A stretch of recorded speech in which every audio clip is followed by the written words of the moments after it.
But yena mondo aduok Wadinyo. yes e gimoro achiel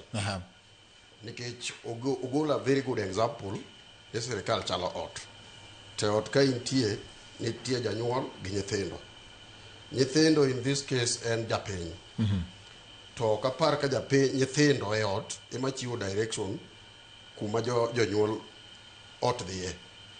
sirikal odino itgi ne jopiny kendo mana dier manitie bati dhano hinyore kendo japiny mani piny kani onge pesa e mfukone to ka koro osiepna ne owacho ni bao nitie entie mana ne Kenya kende don kata pinje mamoko bende nengo ni owil to jirende wadongo uso mafuta to bei no ni moloyo bei kaka Oda Julius kaka Uganda uso mafuta opogore kaka Kenya uso mafuta to Uganda kawo mafuta ne kowuok e Kenya Tanzania uso mafuta cheap moloyo kaka Kenya use to mafuta gikalo Kenya but yariam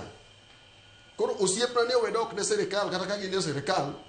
to ging'iye bundi japiny ni bende gichiemo ahinya osiepna gichiemo moko mor japiny. Okay. Aparo ni namba achiel kimia wacha dakika achiel. Yes. Owadwa ma Umoja kisungu muluongo ni United Alternative Government namba achiel uketho nikech there is nothing alternative about un kech gimomiyo wacho kamano ikelo gimiluongo wach mar debt to GDP ratio.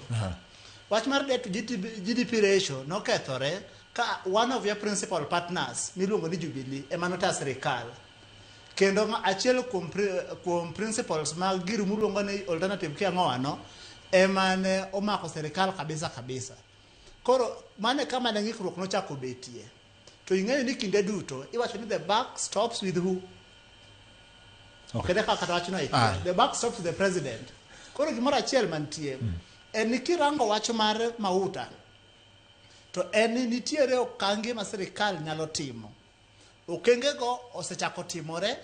okenge go biro siko ka timore mondo mi ngima japiny oberre mauta sama ni malo ngima tek ne jite jok mane sirikal gi jok mane oko mar sirikal